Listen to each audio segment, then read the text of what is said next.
Hello, and welcome to another intriguing episode of Stan the History Man. And I'm your host, Dr. Stanley Sandler. Today I want to talk about something, of course, very much in the news now, and that is the Russian invasion of Ukraine. And one of the historical background of it. And one of the important things we have to understand is that Russia has very little in the way of borders. By that I mean that there are no mighty rivers, there are no mountains. I mean, there are hills and relatively minor mountains like the Tatras, but nothing to stop an invasion force. As a matter of fact, you look at a very famous propaganda film of the Germans breaking through to Ukraine from occupied Poland. They're pushing aside a barrier, a log barrier, and they're not fording a river, climbing a mountain. And what this produces over the years has been everybody's invading Russia. Even the Swedes invaded Russia back in the 17th century. But you also had, particularly in the post World War One chaotic period, you had, of course, Germany had invaded Russia, and there were the attempt to strangle Bolshevism in its cradle, as Winston Churchill said. You had British, American, Canadian, Japanese, French soldiers invading Russia. I'm trying to think, Japan, countries that didn't invade Russia, both North, East, and South. The Japanese in the East, the Americans and the Canadians and the Brits in the North, the French in the South, all invading Russia. And so this has made the Russians almost paranoid about invasions. And of course, the enormous suffering that Russia has endured through all these invasions.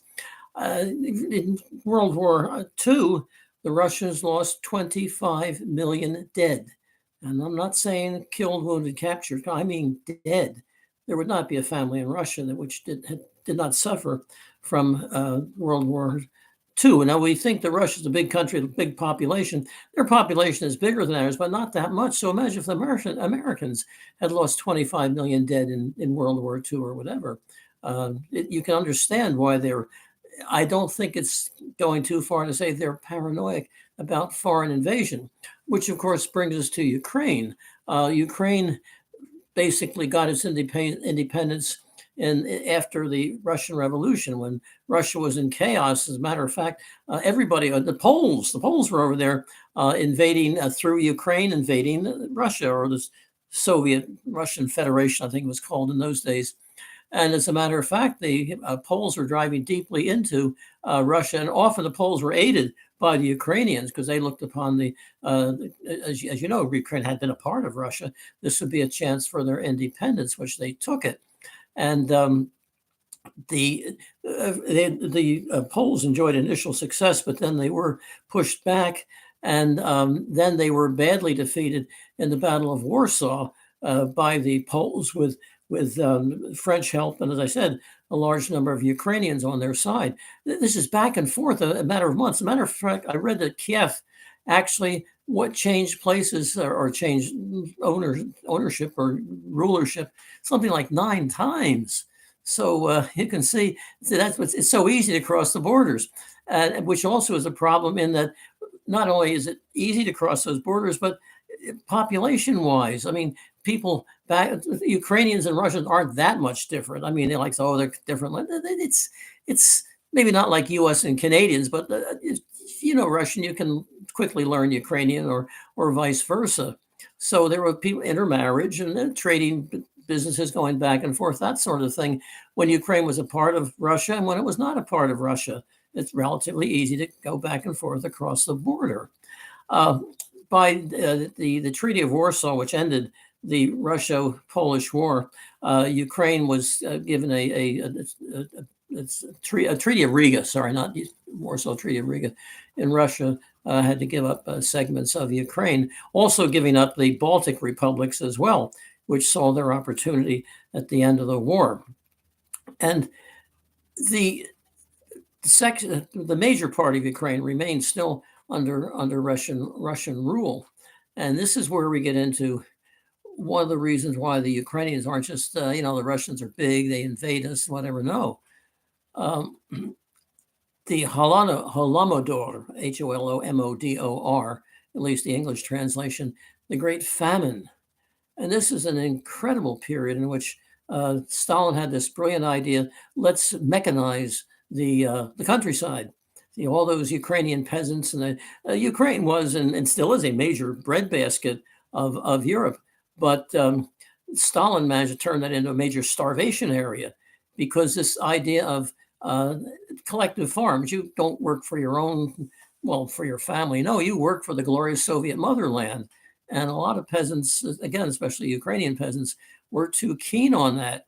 And Stalin said, first of all, we're going to collectivize. Well, first of all, we're going to kill off the kulaks or send them to labor camp. Kulaks was Russian for wealthy farmers. These are the exploited farmers, that the money lenders and that sort of thing. Actually, it meant if a peasant had more than one cow, he was probably a kulak, Kulak, and again, in an English translation.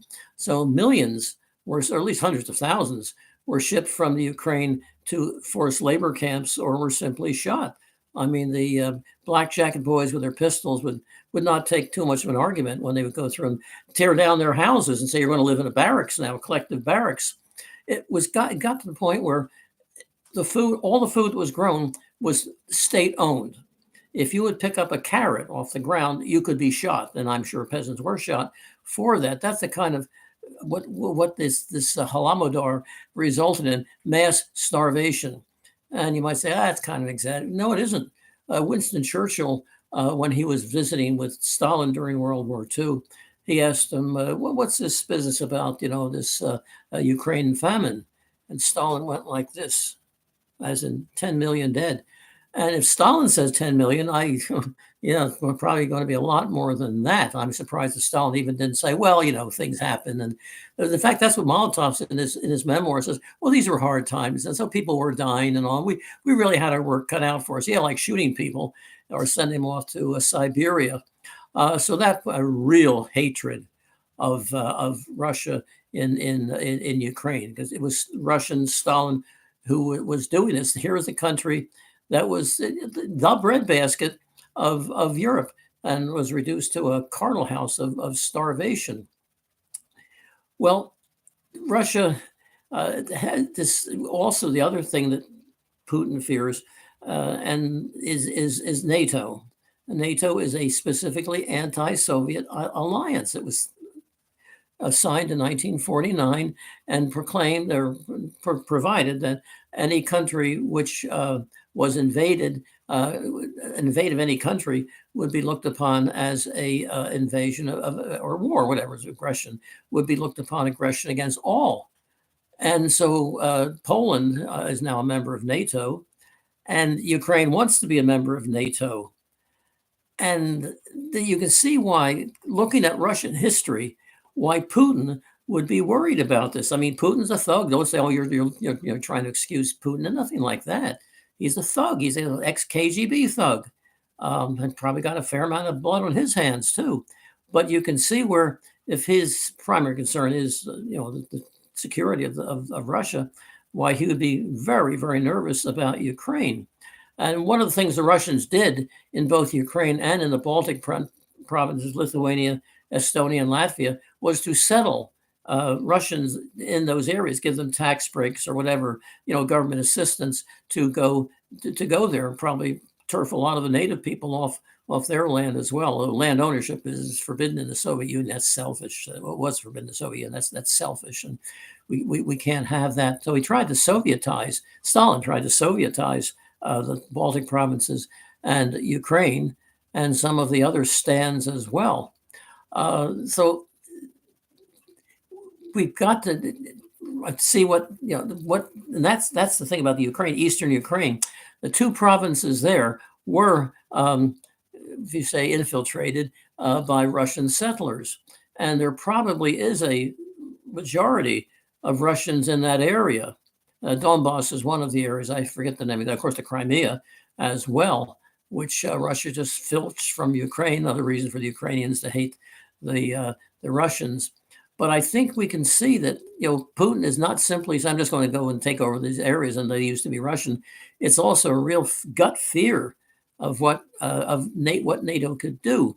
I'm not so sure why the problem is so much in Finland and Sweden. The Finns have a long border with Russia, but it's very heavily forested, and I think it would be an invasion or even infiltration, as in Ukraine, is much more difficult. But that whole area there is, it's a flat. A lot of people don't realize that when they talk about the relations between Russia and Ukraine and so on. There's nothing between them, and there's nothing between Poland and Ukraine, also for that matter. But Poland is a member of NATO. So this is the problem that we face today. Also, a footnote here. I want to mention that Russia, rolling across during World War II, rolling across the Ukraine, Poland, and so on. And remember that also, how World War II started. Well, the Germans invaded Poland. Well, the Russians did too. 2 weeks afterwards. Oh, and they liberated. They at least the Nazis were honest. We're going to conquer these subhumans and take over the country.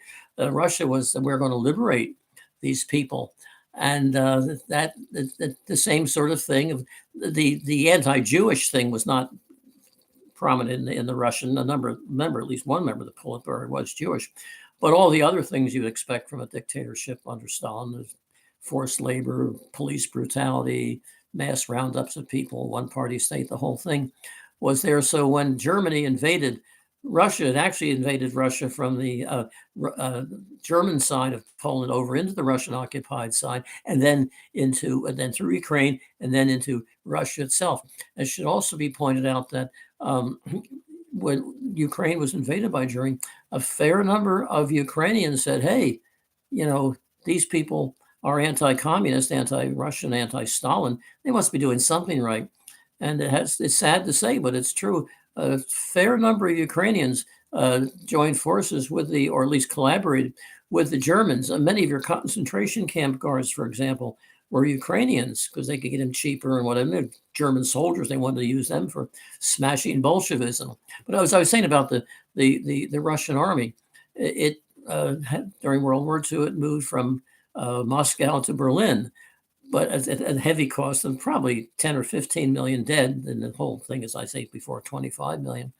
But it was just, as one Russian soldier or Soviet soldier in those days put it, we got to Berlin on a heap of bodies. That's, excuse me, that's often the way they fight. And you try to think now, when did they last win a war except World War II, when they overwhelmed the Germans? I mean, the Japanese defeated them in 1904 or 1905 on land and sea. All right, and of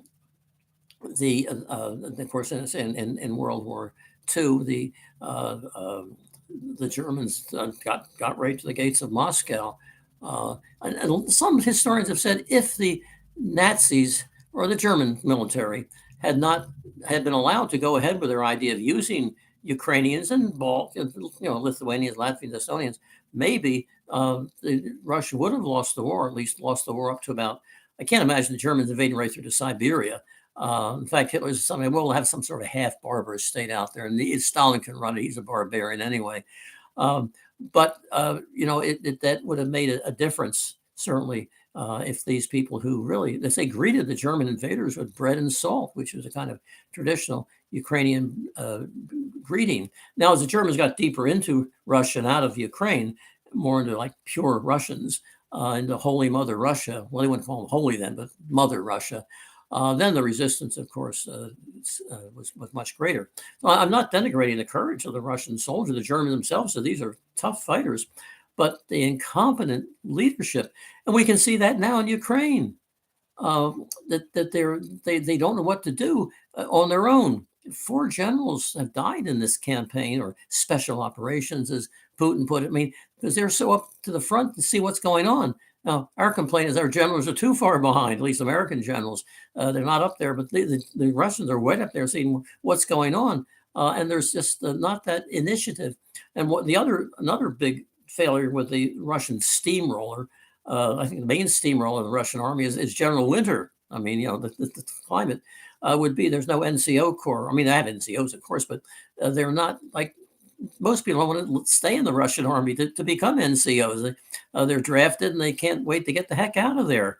Well, we always say, it's kind of a cliche, but I think there's a lot of truth in it, that the backbone of the American army, probably the Brit army as well, certainly the British army, would be the NCO Corps, the old sweats, as the British call them, the guys have been around for a long time and know what's going on and can tell the officers what they need to know. But the Russians don't have that. In fact, one of the things that's terrible about Russian conscription is that the bullying. I mean, Russian soldiers have died. Russian recruits have died under the bullying assaults of other troops in the Russian army. So I think a lot of this Russian steamroller. Well, first of all, Ukraine showed how there must be something wrong with this steamroller, and I think historically, look at the historical record of this so-called steamroller, and you can see. I think that the record is not very good. Of course, I was fooled. I thought, well, once the Red Army or the Russian army gets going in Ukraine, they'll roll over the opposition, and that's not really what happened. I mean, they not only stopped the Russians, but they actually were pulling them back, pushing them back in certain areas.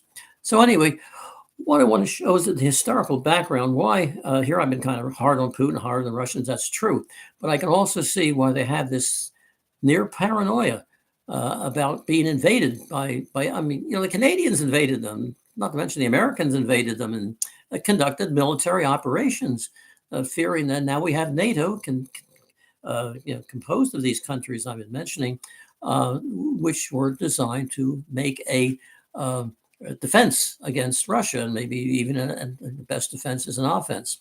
Well, thank you for listening. This is Stan the History Man, and I look forward to having you join me again. Thank you very much. Bye-bye.